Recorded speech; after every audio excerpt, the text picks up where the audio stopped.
రే చరణ్, చరణ్, ఏం నానమ్మా? నీకు ఇదేమైనా పద్ధతిగా మంచిగా అనిపిస్తుందా? నువ్వు దేని గురించి మాట్లాడుతున్నావు? దేని గురించి ఏంటన్నయ్య? మధ్యాహ్నం నుంచి వదిన పని చేస్తూనే ఉంది, కనిపించట్లేదా నీకు? ఆ పిల్లని ఒంటరిదాన్ని చేసి టార్చర్ పెడుతున్నారా? తను పడుతున్న కష్టం చూస్తుంటే మాకే బాధ అనిపిస్తుంది. కానీ మీ అమ్మని చూస్తే అసలు నేను సచ్చినంత ఒట్టని చెప్పి ఒట్టు పెట్టుకుంది. ఇంతకన్నా రాక్షసత్వం ఉండదురా. మీ అమ్మ ఒక మూర్ఖురాలు, కానీ నువ్వు కూడా అలా తయారయ్యావేంట్రా?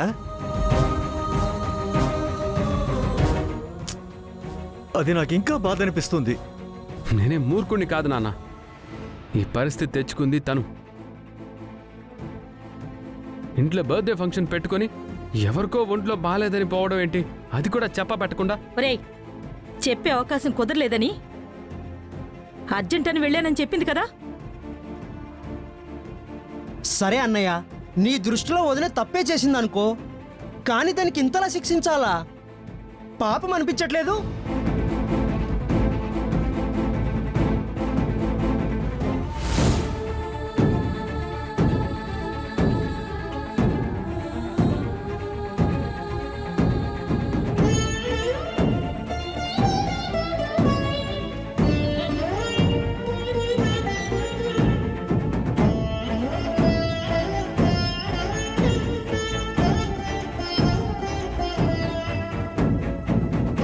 ఏంటే ఇంకా ఇల్లు శుభ్రం చేస్తూనే ఉన్నావా?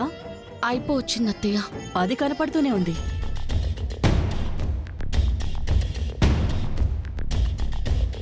ఈ పనులన్నీ చేస్తే సరిపోతుందా? చీకటి కూడా పడింది. వంట చేయవా? ఇల్లు శుభ్రం చేయడం అయిపోతుంది అత్తయ్య. ఇది అవ్వగానే చేస్తాను. ఫుడ్ పెట్టకుండా మనకి పనిష్మెంట్ ఇద్దామని చూస్తున్నట్టుంది. బుద్ధుందా లేదా మీకు? అసలు మీరు మనుషులేనా?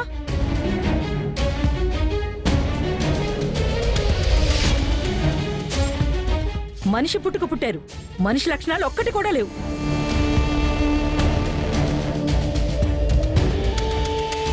సాటి ఆడపిల్లలా కష్టపడుతూ ఉంటే చూసి ఆనందిస్తున్నారా?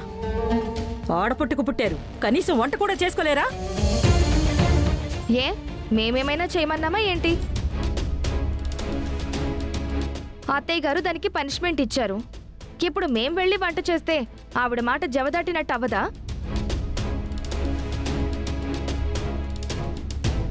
చూడండి, నేను కూడా ఆవిడ మాట జవదాటను.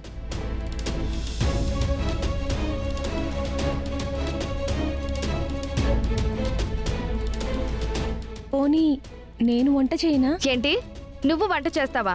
ఏ ఇంట్లో ఉండాలని లేదా నీకు? ఇంట్లో ఉన్న వాళ్ళందరూ నా మాట కట్టుబడి తల వంచుకుని సైలెంట్గా నుంచుంటే ఆఫ్టర్ ఆల్ పని మనిషివి. నువ్వు నా మాట ఎదిరిస్తావా? ఏం ధైర్యం చూసుకుని ఇలా మాట్లాడుతున్నావు? అత్తయ్య, తన్నే మనకండి. వంటే కదా, నేనే చేస్తాను. త్వరగా కానివ్వు. ఇది ఊడ్చేసి వెళ్తాను అత్తయ్య గారు.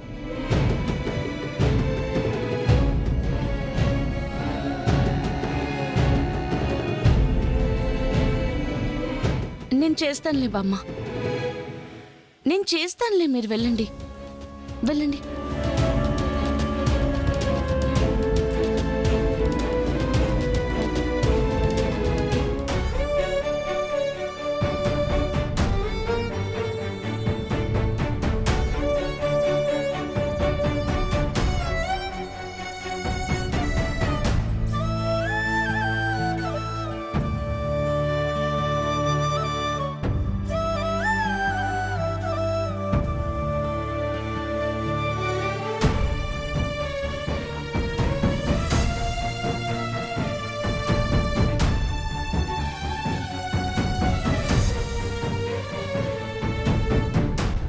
ఆంటీ, భోజనాలు రెడీ అయ్యాయి, రండి భోంచేద్దాం.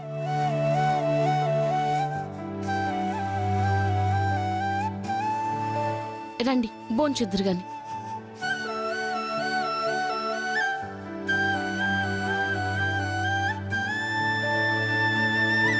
రండి అత్తయ్య. అవును, చరణ్ ఏడి? ఈవిడ గారు చేసిన పనికి చరణ్ అవమానపడ్డాడు కదా, ఆ బాధతోనే భోజనానికి రాలేదనుకుంటా ఆంటీ. అవును, పెళ్ళం మాట వినదు అంటే ఏ మొగుడికైనా అవమానంగానే ఉంటుంది. సుమా, మధ్యాహ్నం నుంచి పుట్టెడు పని చేసి వచ్చింది. అన్నీ చేసినా ఇంకా దాన్ని ఎందుకే ఆడిపోసుకుంటారు? అదేదో నేరం ఘోరం చేసినట్టుగా పనిష్మెంట్ ఇచ్చావు కదా, పడుతుంది కదా, ఇంకా ఎందుకు సాధిస్తున్నారు? ఎవరు చేసుకున్న దానికి వాళ్ళు అనుభవిస్తూ ఉంటారు. నన్నంటారేంటి? వాణ్ణి నేను భోజనాన్ని పిలుస్తాను. మావయ్య గారు, నేనే ఆయన్ని భోజనానికి తీసుకొస్తాను.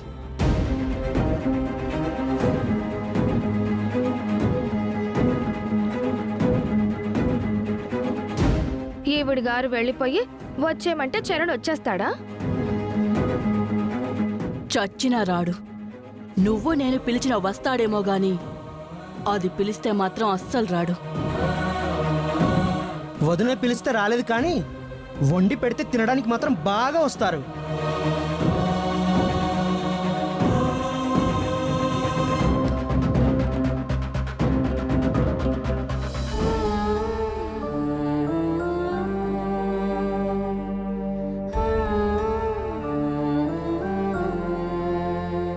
ఏమండి, ఇక్కడికి ఎందుకు వచ్చావు? మీ అమ్మగారు ఇచ్చిన పనిష్మెంట్ పూర్తయిపోయింది. మిమ్మల్ని భోజనానికి పిలుద్దామని వచ్చాను. నాకేం అవసరం లేదు. అలా అనకండి. అందరూ భోజనాల దగ్గర కూర్చున్నారు. మీకోసం మీ నాన్నగారు వాళ్ళు వెయిట్ చేస్తున్నారు. రండి.